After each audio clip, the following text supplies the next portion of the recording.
शिक्षण संस्थान की वर्चुअल क्लासेस में आप सभी का स्वागत है। पिछले वीडियो में हमने विज्ञान विषय में पाठ 2 शुरू किया था और पाठ 2 है सूक्ष्म जीव, हमारे मित्र और शत्रु। उसमें हमने पिछले वीडियो में हमने ये सीखा था कि सूक्ष्म जीव है क्या, कहाँ पाए जाते हैं, किस प्रकार के होते हैं। आज हम बात करेंगे कि सूक्ष्म जीव हमारे लिए लाभदायक किस प्रकार से है। तो आज का टॉपिक है मित्रवत सूक्ष्म जीव, यानी हमें कैसे लाभ पहुंचाते हैं सूक्ष्म जीव, हमें फायदे क्या है सूक्ष्म जीवों से। उन मित्रवित सूक्ष्म जीव हमारे लिए किस प्रकार से हैं या लाभदायक कैसे हैं, इसका हम वर्णन जो है इस टॉपिक को 5 बिंदुओं के अंतर्गत पढ़ेंगे। दही और ब्रेड किस प्रकार से बनाई जाती है, वाणिज्यिक उपयोग क्या है सूक्ष्म जीवों के, औषधीय उपयोग, पर्यावरण शुद्धिकरण सूक्ष्म जीव करते हैं और मिट्टी की उर्वरता में वृद्धि भी करते हैं। तो दही और ब्रेड बनाया जाता है सूक्ष्म जीव की सहायता से। कैसे इसे समझेंगे हम। दूध जो है, दूध में जो शर्करा पाई जाती है वो शर्करा है लैक्टोज शर्करा। दूध में उपस्थित शर्करा को लैक्टोज शर्करा कहते हैं। इस दूध में जब थोड़ी सी मात्रा दही की डाली जाती है, दही में पाए जाते हैं लैक्टोबैसिलस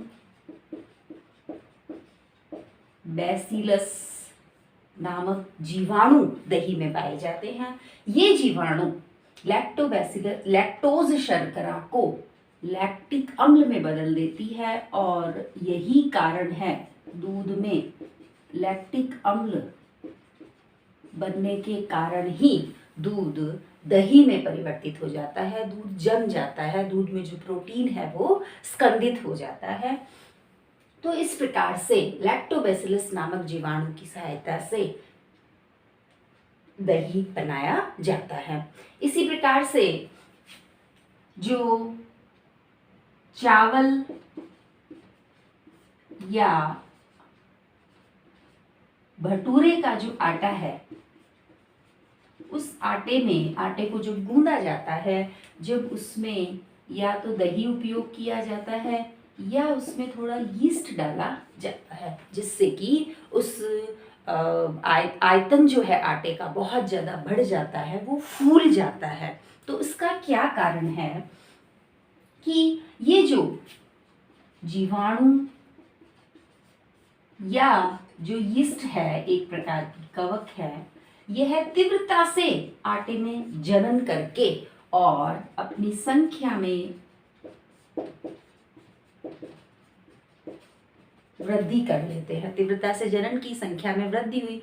अब संख्या बहुत ज्यादा आटे, चावल के आटे में चाहे भटूरे के आटे में, जब इन जीवाणुओं की, इन सूक्ष्म जीवों की, इसका यीस्ट की संख्या बहुत ज्यादा बढ़ गई है, तो अब वे जीव जब श्वसन करेंगे, श्वसन के दौरान वो कार्बन डाइऑक्साइड गैस का उत्पादन करेंगे और वो कार्बन डाइऑक्साइड गैस जो है वो इस आटे और चावल के आटे और भटूरे के आटे का आयतन वृद्धि कर देती है, आटा फूल जाता है और उसी का ही हम उपयोग करते हैं डोसा, इडली डोसा बनाने में चावल के आटे का, और भटूरे का जो आटा है, मैदा जो होता है, वो भटूरे बनाने में उपयोग में लिया जाता है। इसी प्रकार से ही यीस्ट का ही उपयोग बेकिंग उद्योग में, बेकिंग उद्योग जहाँ की ब्रेड बनाई जाती है, पेस्ट्रीज, केक जहां बनाए जाते हैं, उस उद्योग को बेकिंग उद्योग कहते हैं। तो बेकिंग उद्योग में भी इन जीवाणुओं और यीस्ट का ही उपयोग किया जाता है, ब्रेड के आटे को, पेस्ट्री के आटे को, केक के आटे को फुलाने के लिए, उसे सॉफ्ट बनाने के लिए। तो इस प्रकार दही और ब्रेड इस सूक्ष्म जीव, जिसके अंतर्गत हमने 2 सूक्ष्म जीवों के नाम पढ़े हैं। एक तो 4 वर्ग आपने पढ़े हुए हैं अब तक, तो उसमें से जीवाणु और एक प्रकार की कवक जिसका नाम है यीस्ट का उपयोग दही और ब्रेड बनाने में होता है। दही में उपयोग होता है लैक्टोबैसिलस जीवाणु का और ब्रेड बनाने में उपयोग में होता है यीस्ट और जीवाणु का। तो इस प्रकार से सूक्ष्म जीव हमारे लिए आवश्यक है, जिसका हमने पहला जो लाभदायक हमारे लिए किस प्रकार है उसके बारे में पढ़ा। अगला जो उपयोग है वो है वाणिज्यिक उपयोग। वाणिज्यिक उपयोग यानी किस प्रकार से इंडस्ट्रीज में बड़े स्तर पर जिन चीजों का उत्पादन किया जाता है वे हैं अल्कोहल और एसिटिक अम्ल, शराब। इनका वाणिज्यिक जो उपयोग है वो सूक्ष्म जीवों का अल्कोहल उत्पादन में, एसिटिक अम्ल उत्पादन में, शराब उत्पादन में यानी इनके निर्माण में सूक्ष्म जीव का ही उपयोग किया जाता है। किस प्रकार से गेहूं, जौ, चावल या फलों का रस, इन फलों के रस में, गेहूं के रस में, जौ में, चावल में जो प्राकृतिक शर्करा है जो इसमें पाई जाती है, प्राकृतिक रूप से पाई जाने वाली शर्करा है, वह शर्करा सूक्ष्म जीवों की उपस्थिति में वह शर्करा अल्कोहल में बदल जाती है। इस प्रक्रिया को कहा जाता है किण्वन, या इसे हम कहेंगे फर्मेंटेशन भी इसे कहा जाता है। तो किण्वन की प्रक्रिया के द्वारा अल्कोहल, एसिटिक अम्ल और शराब उत्पादन किया जाता है। क्या होता है इसमें? किण्वन की प्रक्रिया है क्या? जो शर्करा पाई जा रही है गेहूं में, जौ में, चावल में या फलों के रस में जो प्राकृतिक शर्करा है वो जीवाणुओं की सहायता से, यीस्ट की सहायता से उसे शर्करा को अल्कोहल में बदल दिया जाता है। इस प्रक्रिया को किण्वन कहा जाता है। तो इस प्रकार से ये इसका वाणिज्यिक उपयोग है। अगला उपयोग हम पढ़ेंगे सूक्ष्म जीव हमारे लिए औषधीय उपयोग सूक्ष्म जीवों का किस प्रकार से है उसके बारे में हम देखते हैं। तो तीसरा उपयोग है औषधीय उपयोग, सूक्ष्म जीवों का औषधीय उपयोग। सूक्ष्म जीवों के औषधीय उपयोग में सबसे पहले सूक्ष्म जीव का हम उपयोग पढ़ेंगे प्रतिजैविक निर्माण में। प्रतिजैविक क्या है? एक प्रकार की औषधि है जिसे एंटीबायोटिक्स भी कहा जाता है। प्रतिजैविक जो औषधि है उन्हें एंटीबायोटिक्स भी कहा जाता है। ये एंटीबायोटिक्स बनाई जाती है जीवाणु व कवक की सहायता से। इन एंटीबायोटिक्स की हमें आवश्यकता क्यों है? जब हमारा शरीर किसी रोगाणु का सामना करता है, यानी कोई न कोई रोग कारक हमारे शरीर में प्रवेश कर गया है, कोई रोगाणु हमारे शरीर में प्रवेश कर गया है, तो प्राकृतिक रूप से हमारे शरीर में एंटीबॉडीज बनाई जाती हैं, प्रतिरक्षी बनाई जाती हैं और वो प्रतिरक्षी उस रोगाणु से लड़कर उसका सामना करती हैं और उन रोगाणुओं को नष्ट करती है। इस प्रकार हमारा शरीर रोगों से बचता है, प्राकृतिक प्रतिरक्षा ये है। और ये विशेषता है कि इस प्रतिरक्षीकरण में ही साथ की साथ शरीर में कुछ ऐसी कोशिकाएं बनती है जो कि सदा वो जो रोगाणु है उस रोगाणु को स्मरण रखती है कि इस प्रकार का जो रोगाणु है ये शरीर में जब शरीर का इससे सामना हुआ था तो एंटीबॉडीज बनी थी और किस प्रकार से शरीर ने उससे उसका सामना किया था। तो स्मृति कोशिकाएं भी बनती हैं और सदैव आगे जब भी कभी दोबारा उस रोगाणु से शरीर सामना करता है तो वो जो एंटीबॉडीज है वो बहुत बड़े स्तर पर शरीर में बनती हैं और शरीर से रोग का उन्मूलन हो जाता है। ये प्राकृतिक रूप से होता है। लेकिन जो है वो कुछ वैक्सीन्स भी, टीके भी इस प्रकार से बनाए जाते हैं जो कि हमारे शरीर की रोगाणुओं से रक्षा करते हैं। किस प्रकार से करते हैं तो वो हम समझेंगे। पहले हम यहाँ देखते हैं कि एंटीबायोटिक्स जो है वो कैसे काम करती है। जब हमारे शरीर किसी रोग से ग्रसित हो गया है तब हमारे शरीर में वो जो रोगाणु है वो रोगाणु संख्या में बहुत ज़्यादा वृद्धि करते हैं। अब जब वो संख्या में वृद्धि कर रहे हैं, जब हमारा शरीर रोगी हो जाता है क्योंकि वो हमारे शरीर की कार्यप्रणाली को बाधित करते हैं, तो क्या करना है, शरीर में प्रवेश करे हुए सूक्ष्म जीवों को औषधि का उपयोग करके उन्हें नष्ट करना है। तो एंटीबायोटिक्स वो दवाइयाँ हैं जो उन सूक्ष्म जीवों को नष्ट कर देती है। उदाहरण के तौर पर हम देखें, जो एंटीबायोटिक्स प्रचलन में है वह एंटी प्रतिजैविक है, पेनिसिलिन है,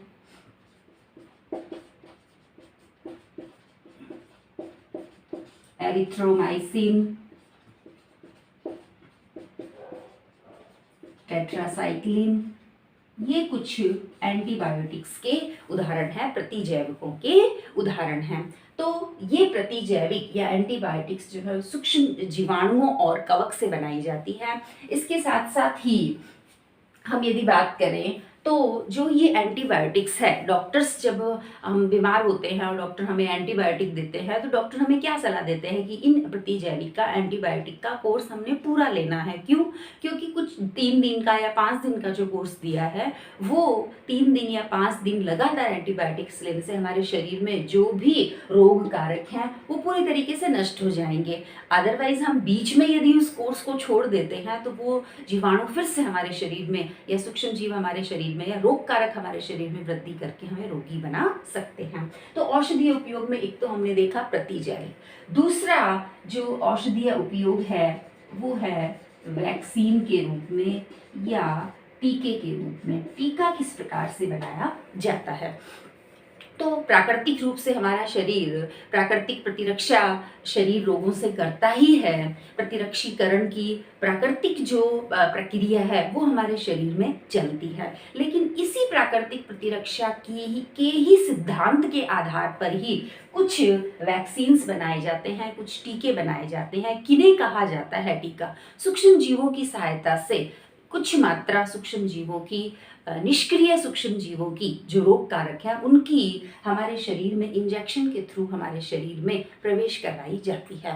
उस सूक्ष्म जीवों की जो मात्रा करवाई जा रही है हमारे शरीर में प्रवेश, वो निष्क्रिय सूक्ष्म जीव हो सकते हैं, वो सूक्ष्म जीवों का कोई अंश हो सकते हैं, वो सूक्ष्म जीवों का कोई आवरण हो सकते हैं, उसे ही वैक्सीन कहा जाता है। वो इंजेक्शन के थ्रू जब हमारे शरीर में प्रवेश करवाई जाती है तो हमारा शरीर एंटीबॉडीज बनाता है, हमारा शरीर प्रतिरक्षी बनाता है और वो प्रतिरक्षी उस जो टीके के थ्रू जो सूक्ष्म जीव शरीर में प्रवेश करवाए गए हैं उनको पूरी तरीके से नष्ट कर देता है। क्यों? क्योंकि बहुत थोड़ी मात्रा प्रवेश करवाई जाती है, लेकिन शरीर स्मृति कोशिकाएं भी बना लेता है, जिससे भविष्य में यदि उस प्रकार का रोग कारक का सामना शरीर करेगा तो बहुत ही तीव्रता से या बहुत ही शक्तिशाली तरीके से उस रोग को नष्ट कर दिया जाएगा। तो ये जो सिद्धांत है ये टीके का होता है।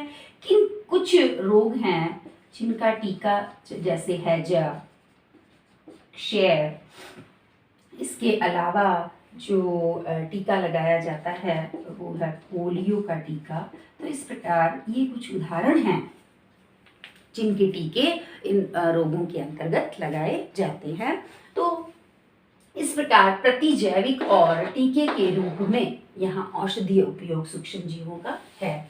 इसी प्रकार अगला जो उपयोग है वो हम देखेंगे पर्यावरण शुद्धिकरण, कि सूक्ष्म जीव पर्यावरण को शुद्ध किस प्रकार करते हैं। जो